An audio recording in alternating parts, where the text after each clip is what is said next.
자, 기체 상태의 할론 1301은 공기보다 약 몇 배 무거운가? 단, 공기의 평균 분자량은 28.84라고 했습니다. 자, 이 문제 같은 경우에는 바로 할론 1301의 증기 비중을 물어본 문제가 되겠습니다. 자, 그럼 먼저 여기서 증기 비중을 구하는 공식을 알아야 되겠죠? 자, 보시게 되면 증기 비중이에요. 자, 바로 공기의 평균 분자량, 분의 자, 지금 여기서는 할론 1301에 해당하는 이제 분자량이 되겠죠. 네, 분자량. 할론 1301입니다. 여기서는. 자, 근데 문제에 공기의 평균 분자량이 나왔어요. 28.84라고 나왔고요. 이렇게 문제의 평균 분자량이 나오지 않았을 경우에는 이제 보통 29라는 값으로 계산을 하시면 됩니다. 대략적인 29.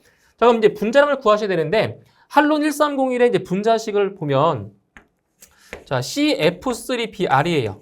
자, 이것도 알고 계셔야 되겠죠? 네, 할론 1301의 분자식. 그때 이 할론 1301의 이제 분자량을 구할 건데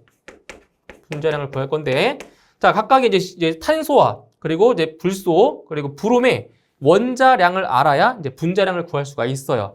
자, 그럼 여기서 그 탄소 같은 경우에는 이제 원자량이 12고요. 암기하셔야 돼요. 그리고 이제 불소 같은 경우에는 19입니다. 19. 그리고 브롬은 80이죠. 80. 원자량이. 자, 그러면 이제 분자량을 구해보면 자, 지금 탄소가 하나죠. 하나기 때문에 자, 12 플러스 자, 불소는 지금 3개입니다. 3개니까 자, 하나당 19예요. 원자량이. 그래서 19 곱하기 3이 되고요. 그리고 이제 브롬은 하나. 80이죠. 원자량 80. 이렇게 더해 주시게 되면 할론 1301의 분자량은 149가 나옵니다. 149가 나와요. 그럼 이제 증기 비중 같은 경우에는 자, 할론 1301의 분자량 149를 바로 공기의 평균 분자량인 28.84로 나눠줍니다. 자, 이렇게 되면 대략적으로 이 값은 5.17배 정도가 되는 걸 알 수 있는 거죠. 정답은 2번이 되겠습니다. 다음 중 황린의 완전 연소 시에 주로 발생되는 물질은 자, 보세요. 자, 황린이 완전 연소할 때 발생하는 물질을 물어보았죠. 그럼 여기서 이제 황린의 완전 연소 반응식을 보면 쉽게 알 수가 있습니다. 자, 황린이에요, 황린. 자, 황린이 지금 뭐 했다고요? 완전 연소했대요. 완전 연소했다는 것은 산소와 반응을 한 거죠. 산소와 자, 반응을 했을 때 자, 무엇이 발생하냐면은 바로 P2O5입니다. 오산화인이 발생하죠. 그리고 이제 몰수를 맞추기 위해서 여기다 산소는 5몰이 돼야 되고요. 그리고 P2O5 오산화인 같은 경우는 2몰이 돼야 양쪽에 똑같은 양이 되는 거죠. 그래서 이제 황린이 완전 연소했을 때 발생되는 물질이 뭐다? 바로 P2O5인 오산화인이 발생하죠. 그래서 4번에 있는 이 오산화인이 정답이 되는 거고요. 그 참고로 보기 3번에 보시면 P2O3가 있죠. 3산화인인데 요거 같은 경우는 불완전 연소했을 때입니다. 황린이 불완전 연소했을 때 발생되는 물질이 바로 3번이 되는 거고요. 완전 연소했을 때는 바로 오산화인이 만들어지는 거죠. 이렇게 해서 정답은 4번이 되겠습니다. 스테판 볼츠만의 법칙에서 복사체의 단위 표면적에서 단위 시간당 방출되는 복사 에너지는 절대 온도에 얼마에 비례하는가? 자, 이 문제 같은 경우에는 상당히 자주 출제되는 문제 중에 하나죠. 복사 에너지에 관련된 건데, 자, 복사 에너지 E는 바로 스테판 볼츠만 상수 곱하기 절대 온도의 4제곱 이렇게 간이적으로 우리가 공식을 쓸 수가 있습니다. 그래서 복사 에너지 E는 스테판 볼츠만 상수 곱하기 절대 온도의 4제곱이 되는 거죠. 그래서 여기서 알 수 있는 게 뭐냐? 바로 이 복사 에너지 절대 온도 T, 절대 온도의 몇 제곱? 4제곱에 비례한다는 걸 알 수 있는 거죠. 그래서 정답은 4번의 4제곱이 정답이 되겠습니다. 촛불의 연소 형태로 오른 것은 자, 연소 형태에 관련된 문제인데 자, 그때 이제 어떤 물질이냐면 촛불입니다. 양초. 우리가 알고 있는 양초인데 이 양초의 주성분이 뭐예요? 바로 파라핀이죠. 파라핀.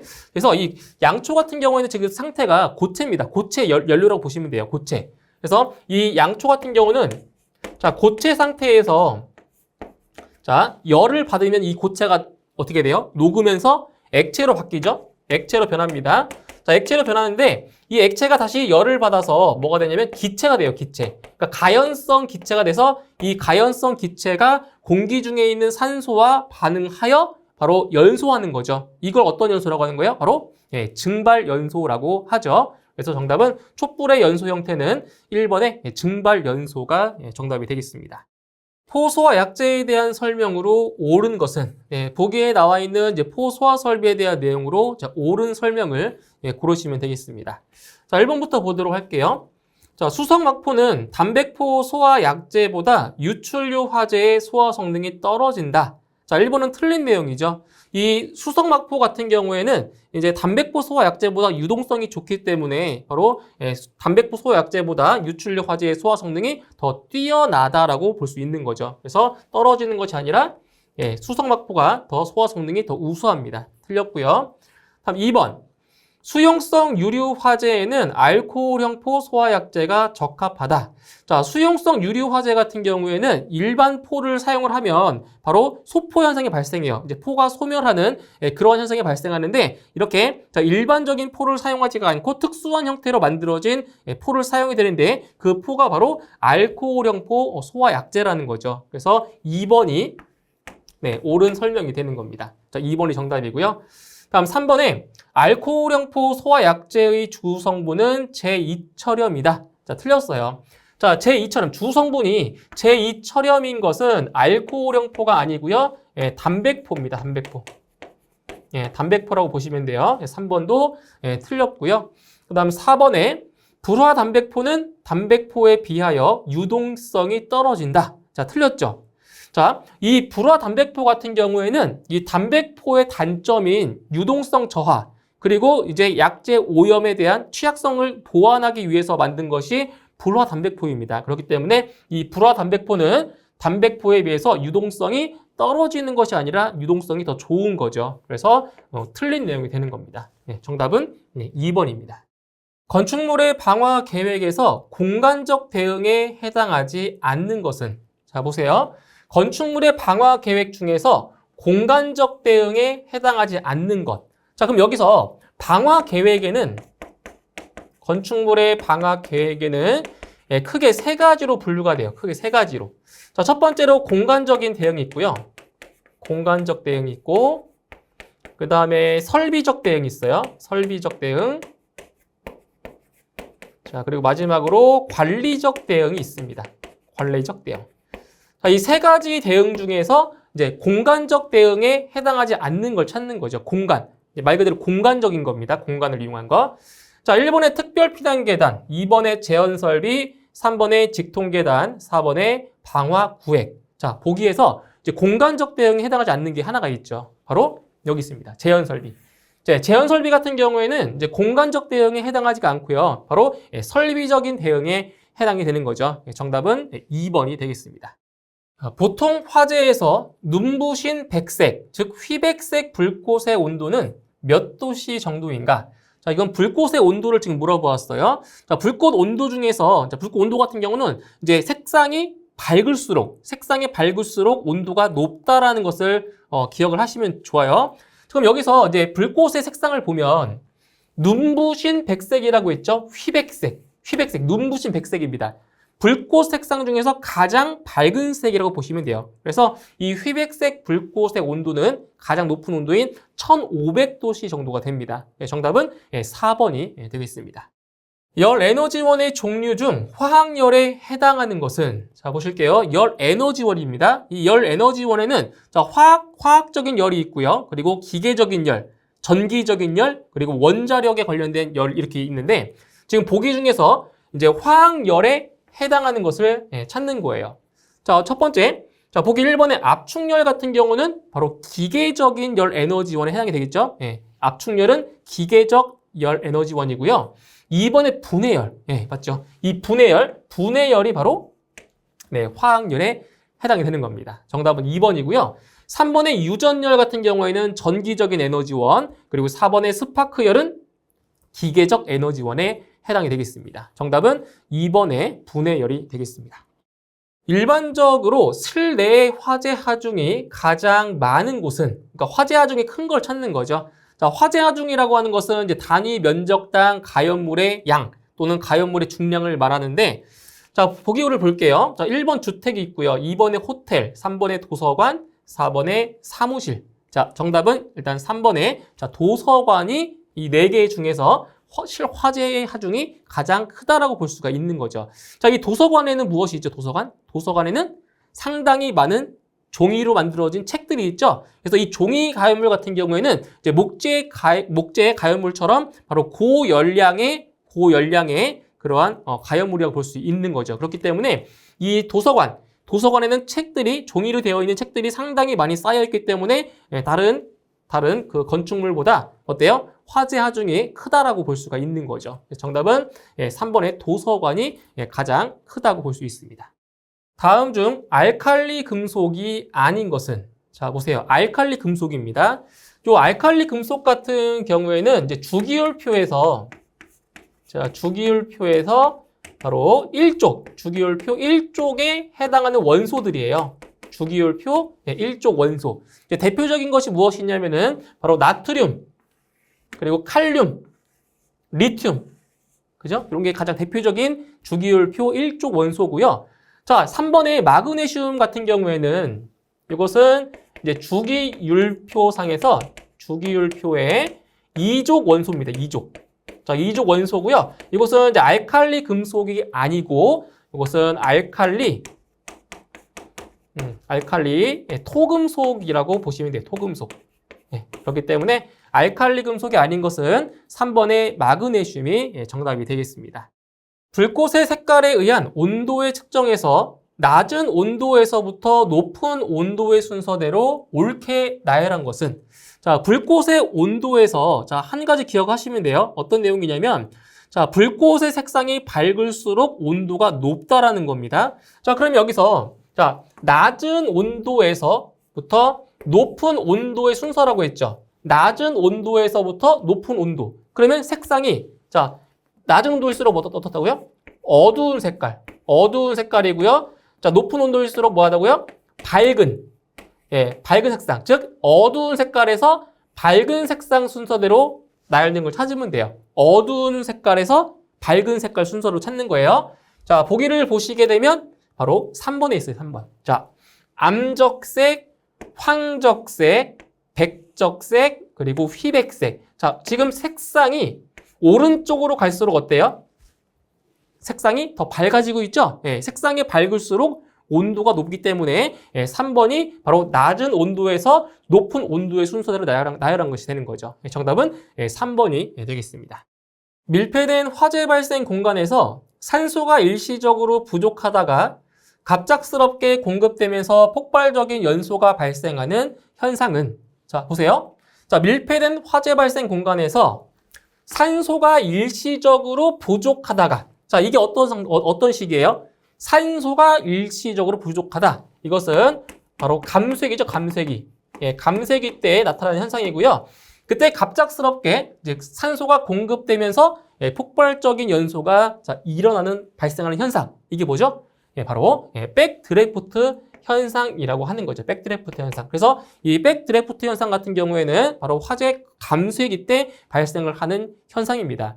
자, 그리고 이 백드래프트 현상의 징후. 자, 어떤 현상이 나타나냐면 바로 문의 손잡이가 엄청나게 뜨거워집니다.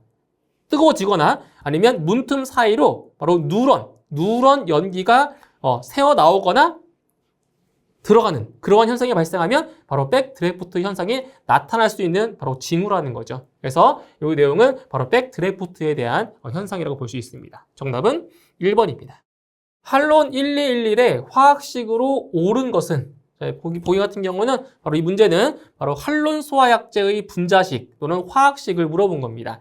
자, 한론 소화약제의 분자식은 이제 어떤 공식처럼 암기를 하고 계시면 되는데, 자, 보세요. CFClBr. 자, 이렇게. 자, 탄소, 불소, 염소, 브롬. CFClBr. 이 순서대로 작성을 해주시고요. 지금 이게 한론 1211이죠. 1211. 그것을 그대로 이 아래 첨자에 붙이면 됩니다. 1211. 1, 1. 자, 그래서 이제 숫자 1 같은 경우는 생략이 가능하기 때문에 CF2, ClBr. 자, 이것이 바로 할론 111의 화학식이라고 볼 수 있는 거죠. 근데 이 보기를 보면 이렇게 생긴 화학식이 없어요. 근데 보기 1번에 보면 이 염소와 브롬의 순서가 바뀌었죠. 예, 순서가 바뀌어도 같은 화학식입니다. 그래서 꼭 CF2ClBr 이것만 답이 되는 게 아니에요. 순서가 바뀌어도 상관없어요. 아시겠죠? 순서가 바뀌어도 같은 화학식이니까 다른 거라고 생각하시면 안 됩니다. 그래서 정답은 1번이 바로 할론 1211의 화학식이라고 볼 수가 있습니다. 질식 소화 방법에 대한 이해를 설명한 것으로 옳은 것은 보기에 나와 있는 내용 중에서 바로 질식 소화에 관련된 내용을 찾는 거예요. 자, 1번부터 볼게요.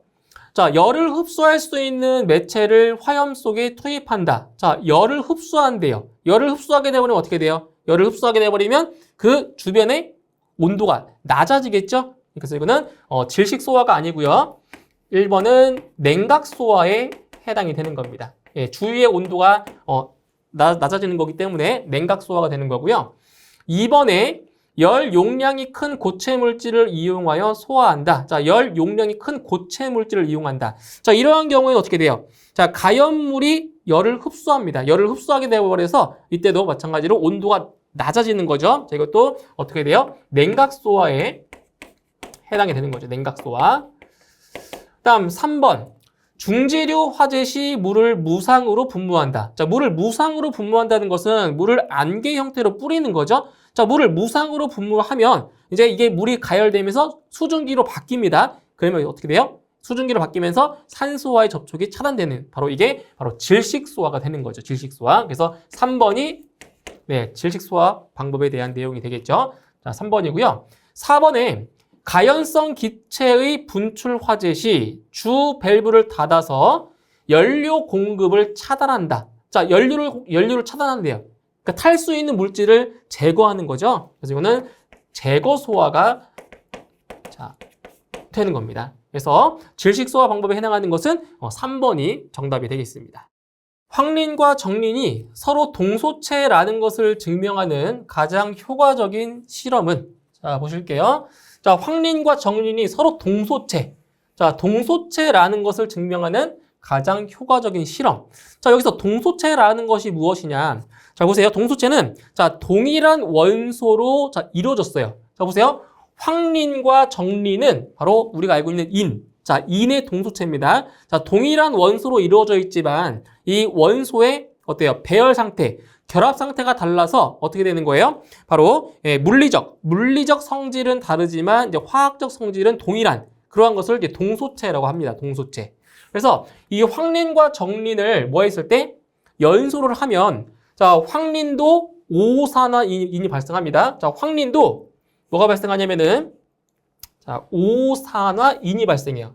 바로 P2O5라는 5산화인이 발생해요. 그리고 정린을 연소해도 동일하게 5산화인이 발생합니다. 그렇기 때문에 자, 황린과 정린이 서로 동소체라는 것을 확인하기 위해서는 바로 연소 생성물을 확인을 하는 실험을 하는 거죠. 이렇게 해서 정답은 4번이 되겠습니다.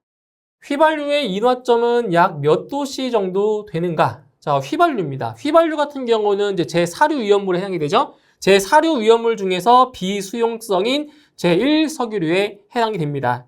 그래서 이 휘발유의 인화점, 자, 인화점이라고 하는 것은 뭐예요? 인화점이라고 하는 것은 이제 어떠한 가연물에 불꽃을 데웠을 때 이제 불이 붙기 시작하는 최저 온도, 이것이 바로 인화점입니다. 그래서 휘발유의 인화점은 대략적으로 영하 43도씨에서 영하 20도씨가 되는 거죠. 이렇게 해서 휘발유의 인화점은 바로 1번에 있는 이 인화점 온도가 바로 정답이 되는 겁니다. 정답은 1번입니다. 건물 화재에서 플래시 오버에 관한 설명으로 옳은 것은 보기에 있는 내용 중에서 플래시 오버에 대한 내용이 맞는 것을 고르시면 되겠습니다. 자, 1번부터 볼게요. 가연물이 착화되는 초기 단계에서 발생한다. 자, 플래시 오버는 초기 단계에서 발생하지 않죠. 이거는 성장기에서 화재 성장기에서 어디로 넘어가는?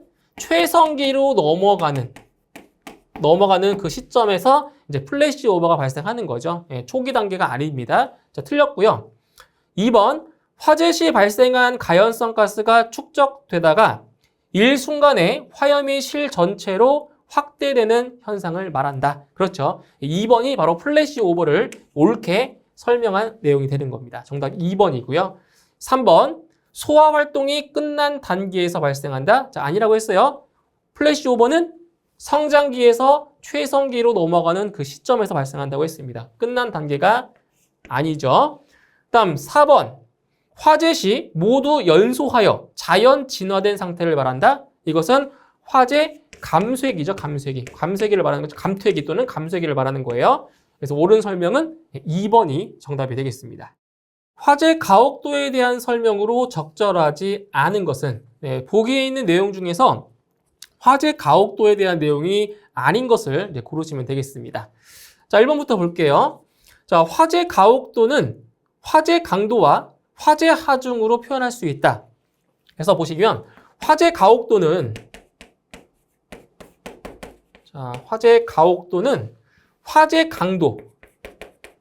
화재 강도와 그리고 화재 하중으로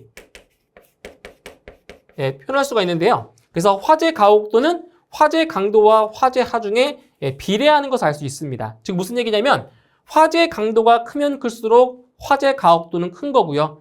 그리고 화재 하중이 또 클수록 화재 가혹도도 크다고 볼 수 있는 거죠. 비례합니다. 그래서 화재 가혹도는 화재 강도와 화재 하중으로 표현할 수 있다. 여기서 맞는 설명이 됩니다. 다음 2번. 화재 가혹도를 줄이려면 주수 시간과 주수량을 높여야 한다. 자, 예를 들어서 물을 보면은, 자, 물을 주수할 건데, 자, 물을 주수하는 시간이 길면 길수록 어때요? 화재 가혹도가 떨어지겠죠? 그리고 뿌리는 물의 양을 더 높이면 어떻게 되겠어요? 당연히 화재 가혹도가 줄어들겠죠. 그래서 2번도 맞는 설명이고요. 다음 3번. 화재의 양과 질을 반영한 화재의 강도이다. 그래서 이 아까 화재 가혹도가 화재 강도와 화재 하중으로 표현된다고 했죠. 그래서 이 화재 강도가 질에 해당하는 거고요. 그리고 화재 하중이 이것이 양에 해당하는 거죠. 그래서 화재의 양과 질을 반영한 화재의 강도이다. 맞는 설명이 되는 거죠. 3번. 자, 맞고요. 그럼 4번이 틀린 내용이 되겠죠. 자, 4번에 화재 가혹도와 손실은 반비례한다.